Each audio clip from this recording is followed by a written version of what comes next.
이 사람에게 달렸음이라라는 제목으로 우리가 말씀을 한번 생각해 보겠습니다. 오늘 본문을 보면 아히도벨이 계략을 베풉니다. 그래서 그 계략을 들은 압살롬과 이스라엘 장로들은 정말 좋은 계략이다라고 여깁니다. 그런데 압살롬이 후세를 부르라, 우리가 그에게서도 말을 들어보자라고 제안을 합니다. 그래서 후세는 압살롬에게 얘기합니다. 아히도벨이 베푼 계략이 이번은 좋지 않다. 그러면서 얘기하기를 다윗은 전쟁에 능숙한 사람이다. 그러기 오히려 이 계략대로 하면 역효과가 날 수 있다라고 그렇게 말을 전합니다. 자, 오늘 말씀을 보시면서 한번 생각해 보시기 바랍니다. 이 사람에게 달렸다. 첫 번째는 아히도벨은 좋은 계략을 말합니다. 1절에서 4절입니다. 아히도벨이 또 압살롬에게 이르되 이제 내가 사람 12,000명을 택하게 하소서. 오늘 밤에 내가 일어나서 다윗의 뒤를 추적하여 그가 곤하고 힘이 빠졌을 때에 기습하여 그를 무섭게 하면 그와 함께 있는 모든 백성이 도망하리니 내가 다윗 왕만 쳐 죽이고 모든 백성이 당신께 돌아오게 하리니 모든 사람이 돌아오기는 왕이 찾는 이 사람에게 달렸습니다. 그리하면 모든 백성이 평안하니이다 하니 압살롬과 이스라엘 장로들이 다 그 말을 옳게 여기더라 라고 말씀합니다. 자, 아히도벨은 이 전쟁을 끝낼 수 있는 좋은 계략을 압살롬에게 전합니다. 그것은 정예 군사 12,000명만 내가 택하여서 오늘 다윗을 따라가서 그에게 기습할 수 있는, 기습하는 이러한 어떤 계략을 내어놓습니다. 그래서 다윗이 곤하고 힘이 빠졌을 때에 기습하면 정말 그가 두려움에 떨 것이다. 그리고 그와 함께 있는 백성들은 다 도망할 것이다. 그러면 나는 그 군사들을 다 쫓아가서 죽이는 게 아니라 이 전쟁을 끝낼 수 있는 다윗만 내가 죽이겠다. 그러면 이 모든 것들이 이 사람에게 달려있다 라고 하는 제안을 내놓습니다. 그래서 이 아히도벨의 계략을 압살롬도 듣고 장로도 듣고 백성들이 듣는 겁니다. 그래서 그들은 야, 정말 좋은 계략이다 라고 하는 칭찬을 내놓습니다. 결국 전쟁을 끝낼 수 있는 것은 지금 압살롬 당신이 결정하면 충분히 이 전쟁을 끝낼 수 있다라고 하는 그 계략, 제안을 이 아히도벨이 압살롬에게 하고 있는 것입니다. 그러게 이 전쟁은 한 사람에게 달려있다. 오직 다윗만 죽이면 모든 것은 끝날 것이다. 그래서 내가 이 전쟁에서 승리하기 위해서 다른 사람을 쫓아가는 것이 아니라 다윗만 쫓아가겠다. 아마 지금 도망가는 길이고 지치고 피곤하고 힘든 길일 것이다. 그러기에 그에게 갑자기 들이닥치면 그가 군사들을 정비할 시간도 없이 정말 힘든 그 시간을 보내게 될 것이다 라고 얘기를 하는 것입니다. 그러기에 아히도벨의 말같이 지금 다윗이 가장 약하에 있을 때입니다. 가장 힘이 들 때이고 가장 피곤할 때입니다. 이미 지칠 대로 지쳐있는 그 마음이다라는 것을 우리가 이미 성경을 통해서 보아 알 수 있는 것입니다. 이미 마음이 다 무너졌잖아요. 그러면 우리가 알듯이 사람은 마음이 무너지면 육체도 무너지는 것입니다. 아무리 힘들고 어려워도 마음이 건강하면, 무너지지 않고 마음이 바로 서 있으면 육체의 피곤함은 충분히 이겨낼 수 있는 겁니다. 그런데 몸이 아무리 생생해도 마음이 무너져 버리면 모든 것이 다 끝나는 것과 똑같은 것입니다. 그래서 아히도벨은 이 기회를 놓쳐서는 안 됩니다. 이 전쟁에서 완전한 승리를 얻기 위해서는 오늘 우리에게 있는 이 시간을 절대 놓쳐서는 안 됩니다 라고 하는 계략을 내어놓습니다. 어떻습니까? 이 아히도벨의 계략은 완벽해 보이지 않습니까? 완전해 보입니다. 그러게 아마 우리라도 그죠? 이러한 일들이 있으면 나도 아마 이런 계략을 택할 것입니다. 그래서 지친 적군에게 들이닥치면 그들은 혼비백산할 수밖에 없다는 겁니다. 그런데 하나님께서 이 계략을 허락하시는가라는 겁니다. 아이도벨이 이 좋은 계략을 내어놓았지만 과연 하나님께서 이것을 허락하시는가? 다윗이 하나님께서 버리는 카드라면 내가 더 이상 다윗으로 인해서 이런 일을 하지 않겠다라고 말씀하시는 하나님의 버림이 있다면 그죠? 이 계략은 성공할 수 있습니다. 그런데 과연 하나님께서 이것을 허락하시는가라는 것입니다. 마태복음 10장 29절에 보면 참새 2마리가 한 아사리온에 팔리지 않느냐. 그러나 너희 아버지께서 허락하지 아니하시면 그 하나도 땅에 떨어지지 아니하리라. 그래서 참새 2마리. 우리가 생각할 때는 별 보잘것없잖아요. 그죠? 별 비중도 없는 이 작은 참새조차도 하나님께서 허락하지 않으면 그죠? 이 참새조차도 어떻게 할 수 없다라고 예수님께서 말씀하셨습니다. 자, 그러면 하나님의 약속을 받은 이 다윗을 하나님께서 이 아이도벨의 계략 앞에 내어주시겠는가라는 것입니다. 그래서 우리가 한번 잘 생각해 보시기 바랍니다. 하나님은 다윗이 이런 고난과 역경은 겪게 하시지만 이 고난과 역경 속에서 완전히 무너지게 하시지는 않는다라는 겁니다. 왜 그럴까요? 다윗의 언약이 있기 때문입니다. 하나님께서 이 다윗을 통하여서 구속사의 길을 약속하셨습니다. 그렇기 때문에 이 다윗의 계보에서 누가 옵니까? 예수님께서 오셔야 되는 겁니다. 그런데 오늘 우리가 알듯이 이 다윗이 죽어버리면 압살롬에 의해서 다윗이 죽어버리면 결국 압살롬의 손에 누가 죽겠습니까? 그 자손들까지 다 죽임을 당하는 겁니다. 그러면 약속하신 이 구속사가 과연 그 은혜 안에 이루어질 수 있는가라는 것입니다. 그리고 오늘 우리가 말씀을 한번 보시기 바랍니다. 오늘 성경은 우리가 이미 알고 있듯이 다윗의 뒤를 이어 솔로몬이 등장합니다. 결국 이 말씀은 어떤 말씀입니까? 압살롬을 통하여서는 이 구속사의 길이 아니다라는 것을 우리는 알고 있습니다. 그렇기 때문에 하나님께서 이 길을 과연 허락하셔서 압살롬, 아히도벨의 손에 의해서 하나님께서 약속하신 이 구속사의 은혜가 끊어지는 그 기회를 과연 하나님께서 허락하시는가라는 것입니다. 하나님은 이 길을 허락하지 않습니다. 그러니 아히도벨이 아무리 좋은 계략을 내어놓았다 하더라도 하나님이 허락하지 않으면 참새가 팔리지 않는 것 같이 땅에 떨어지지 않는 것 같이 하나님의 약속은 떨어지지 않는다라는 것입니다. 사람의 계획이 아무리 좋아 보여도 하나님과 다른 길이라면 하나님은 그 길을 열어주시지 않는다라는 것입니다. 오늘 우리 성도님들이 기도하면서 아마 그렇게 많이들 기도하실 거예요. 내가 기도해도 하나님이 응답하시지 않는다. 나는 하나님 이렇게 살면서 하나님의 은혜를 나누며 살고 싶은데 하나님은 내 삶의 길을 이렇게 인도하시지 않는다. 라고 하는 그러한 얘기들을 아마 많이들 하실 것입니다. 그러면 우리는 과연 그것이 왜 그런지, 하나님의 기도에 응답이 없는 이유, 하나님께서 내 길을 인도하시지 않고 그 계획들을 열어주시지 않는다면 왜 그런지 그 이유를 우리가 분명히 알아야 됩니다. 그런데 오늘 우리는 어떻습니까? 말씀이 들리지 않으면 이 구속사의 말씀으로 내게 임하여 있는 이 모든 삶이 해석되지 않으면 내가 다른 길을 가고 다른 계획을 세우고 있으면서도 우리는 그것을 깨닫지 못하고 알지 못하는 겁니다. 그러니 늘 우리는 그렇게 불평과 불만, 왜 이렇습니까? 라고 하는 외침만 있을 뿐인 것입니다.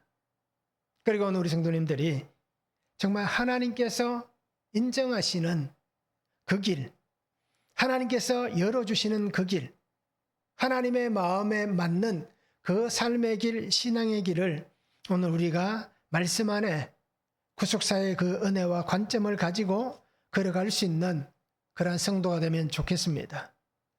하나님은 악한 자의 손에서 다윗을 건져 주실 것입니다. 하나님께서 약속하신 그 자리에 다윗을 세워 주실 것입니다.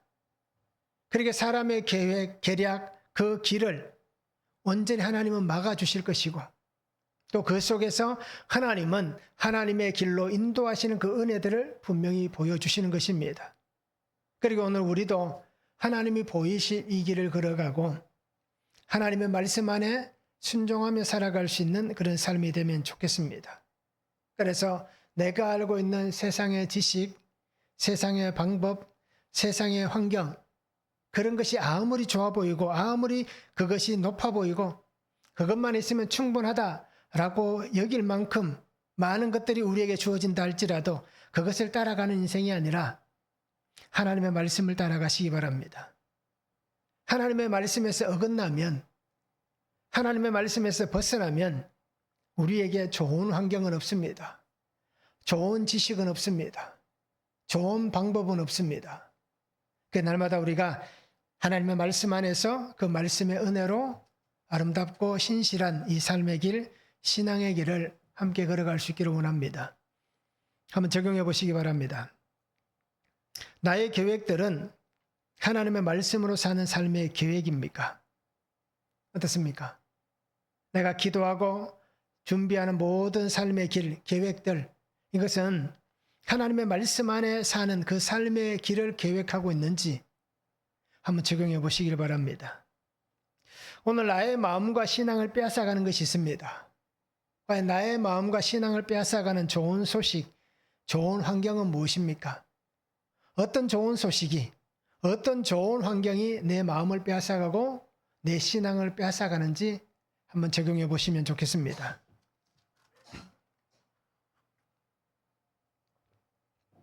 두 번째는 더 정확한 답을 찾고자 합니다. 5절에서 6절입니다. 압살롬이 이르되 아렉 사람 후세도 부르라. 우리가 이제 그의 말도 듣자 하니라. 후세가 압살롬에게 이르매 압살롬이 그에게 말하여 이르되 아히도벨이 이러이러하게 말하니 우리가 그 말대로 행하랴. 그렇지 아니하거든 너는 말라라 하니 라고 말씀합니다. 자, 압살롬은 아히도벨의 계략을 듣고 좋게 여겼습니다. 자기뿐 아니라 장로들도 백성들도 좋다라고 얘기했습니다. 자, 그럼에도 후세를 찾고 있습니다. 후세를 불러서 우리가 그의 조언도 한번 들어보자라고 얘기합니다. 그러면서 후세에게 아히도벨이 이런 계략을 내놓았다. 혹시라도 너에게 더 좋은 계략이 있으면 한번 말해보라 라고 얘기합니다. 자, 이 압살롬은 어떻습니까? 이 아히도벨의 계략을 흡족해 했습니다. 그런데 왠지 모르게 그 마음에 어떻습니까? 다른 마음이 생겨나는 거예요. 그것이 어떤 마음인지에 대해서 우리가 정확하게 알 수는 없습니다. 그런데 오늘 우리가 한 가지 유추해 볼 수 있는 것은 뭡니까? 그 마음이 아마 두려움이지 않을까라는 겁니다. 이렇게 아히도벨이 좋은 계략을 내어놓았음에도 불구하고 그 마음 한켠에, 그죠? 두려움이 생겼다, 불안감이 생겼다라는 것입니다. 그러면 과연 이 마음은, 이 다른 마음은 누가 주신 것일까요? 하나님께서 그 마음 속에 어떤 다른 마음이 생기도록, 불안감, 두려움이라는 것이 생겨나도록 하나님께서 만드셨다는 겁니다. 아히도벨도 후세도 누구였습니까? 다윗과 함께 그 평생을 살았던 사람들입니다. 그래서 다윗의 모략가, 책사였고 지략가들이었습니다. 그러면 이 두 사람 다 굉장히 뛰어난 사람이다라는 것을 우리가 알 수 있는 거예요. 그러니까 만약에 이 압살롬의 마음에, 그죠? 다른 마음, 불안함이나 두려움이 생기지 않았다면 그냥 그가 그 좋은 계략을 가지고 실천에 옮기면 됩니다. 그런데 그 두려움과 그 불안함이 어떤 마음을 준 것입니까? 더 정확한, 더 완벽한 그 확정을 얻고 싶어하는 마음이란 겁니다. 그래서 이 아히도벨의 계략이 좋지만은 정말 이 계략이 완벽한가? 이 계략이 완전한가라는 것입니다. 결국 이 어떤 작은 틈을 하나님께서 만드셔서 결국 하나님은 이 압살롬을 무너지게 하는 그 도구로 그 마음에 두려움, 불안감이 생기게 하셨다라는 겁니다. 그래서 우리나라 그 속담에 그런 말도 있잖아요. 돌다리도 두들겨 보며 가라라고 얘기하잖아요.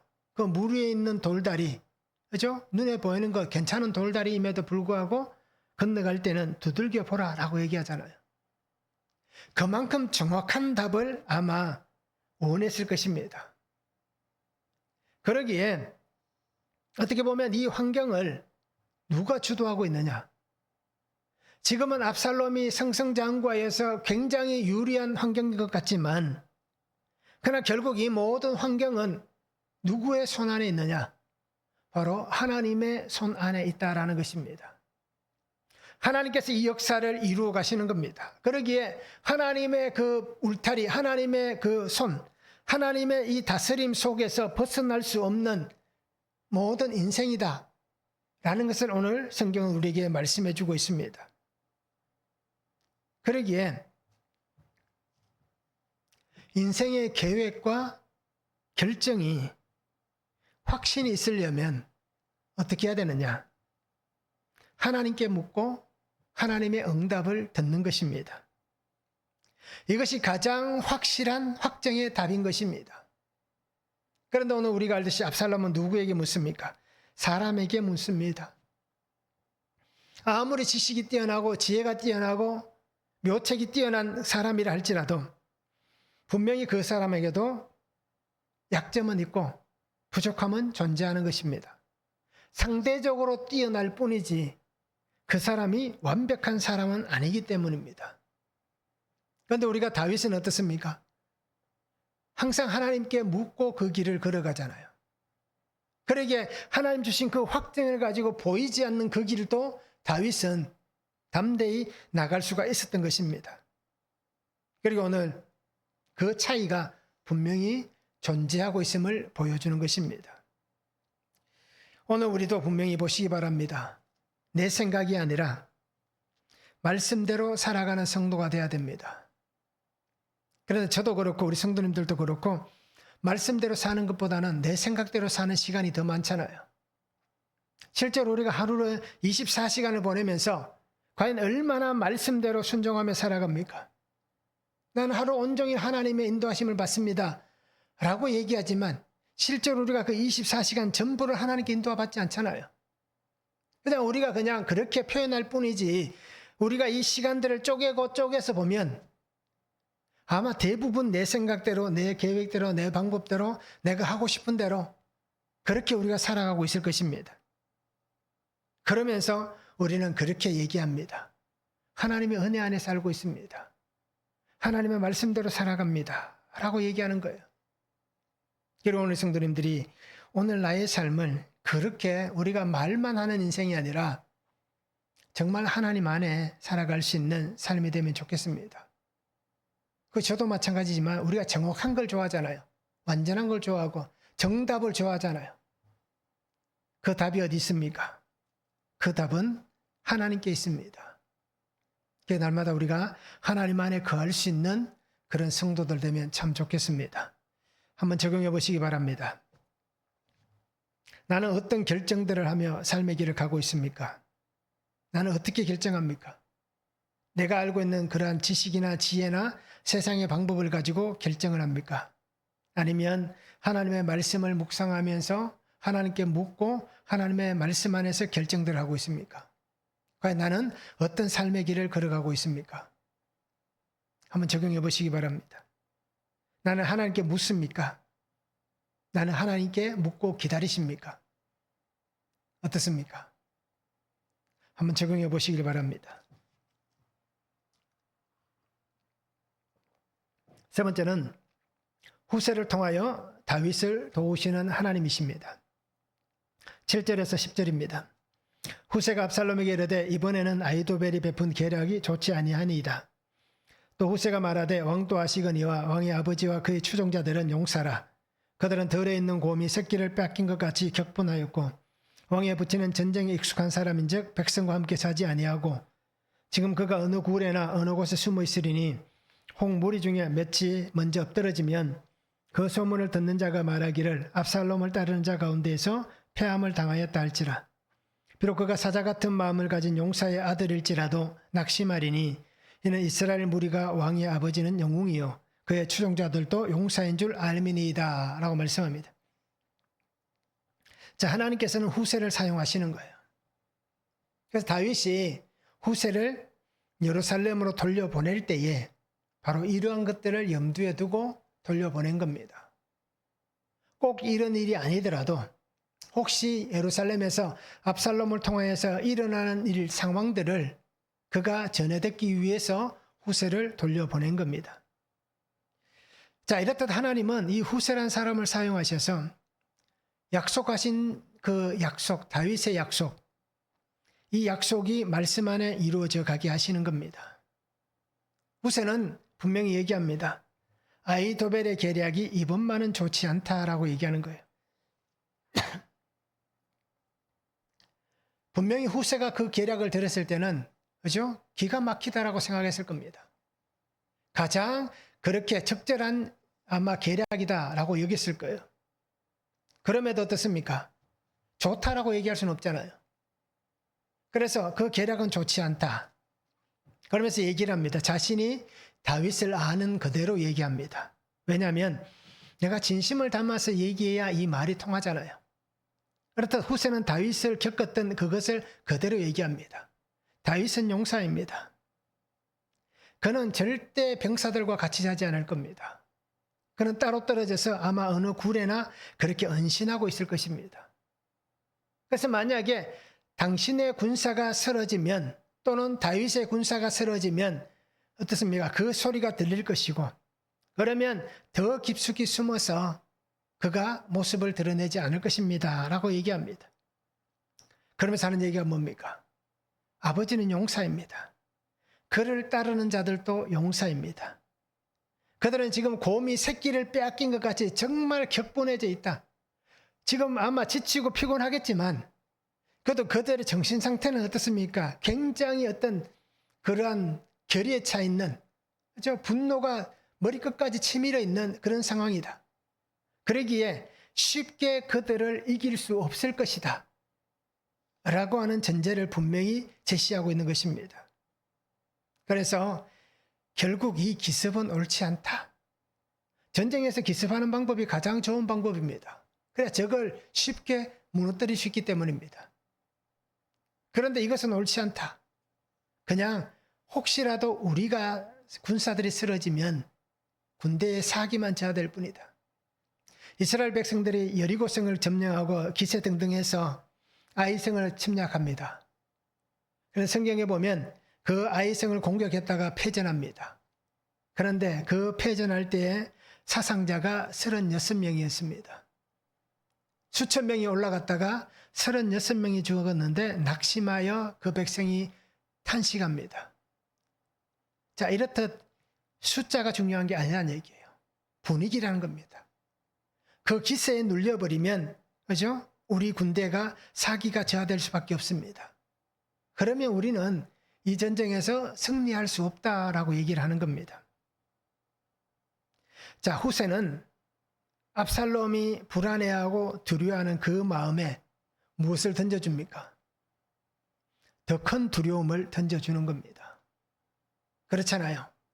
이렇게 나가면 결국 우리가 패전할 수밖에 없습니다. 전 군대의 이 두려움이 사로잡히면 우리는 다윗을 도저히 이겨낼 수 없습니다 라고 하는 그 두려움, 불안감을 더 극대화시켜 버립니다.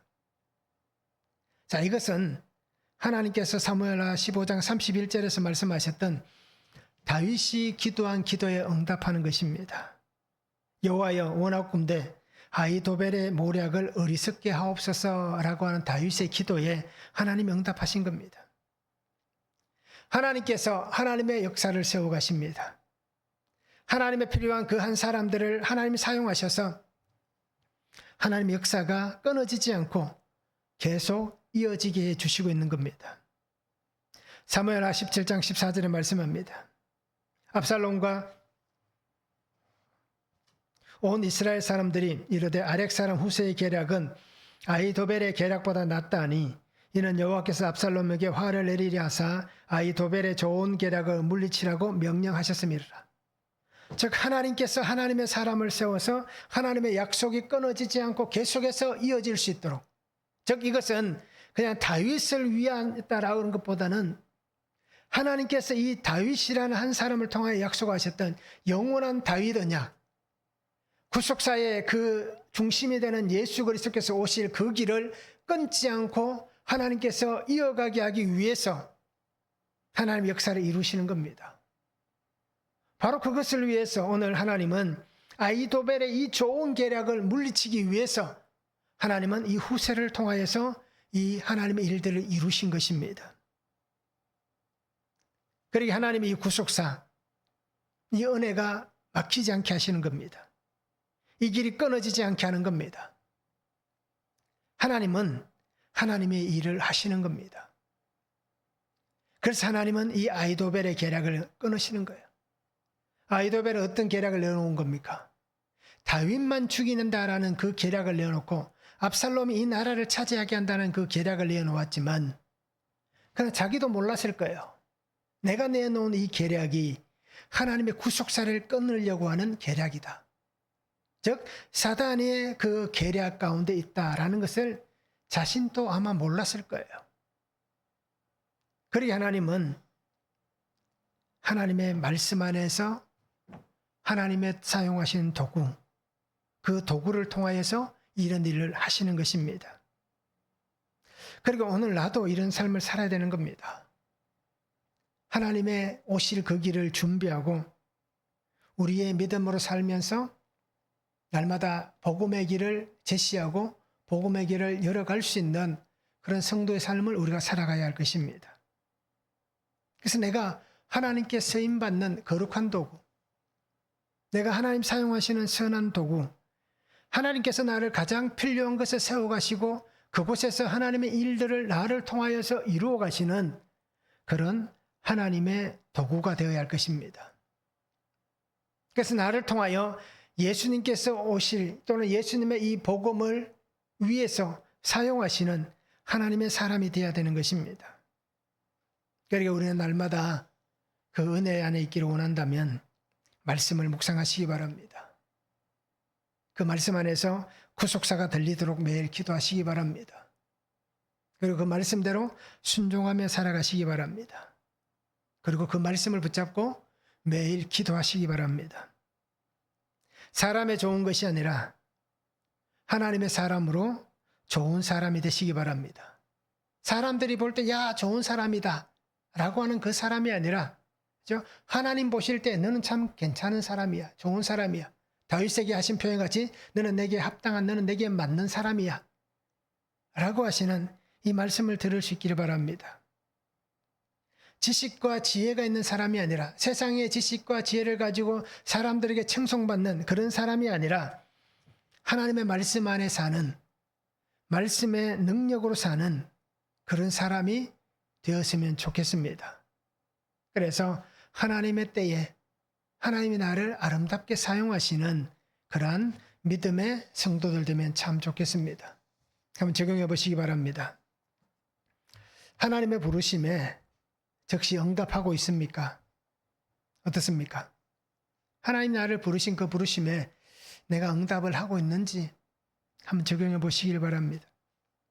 나는 하나님께서 사용하시는 선한 도구입니까? 아니면 나는 악한 도구입니까? 나는 어떤 도구가 되고 싶습니까? 한번 적용해 보시길 바랍니다. 인생의 계략이 아닌 하나님의 계획 가운데 있는 성도들 되기를 원합니다. 그래서 항상 말씀으로 사시기 바랍니다. 그리고 구속사의 은혜 안에 구속사의 믿음으로 날마다 예수님과 함께 동행하는 그런 복된 삶을 우리가 함께 살아갈 수 있기를 예수님의 이름으로 축복합니다.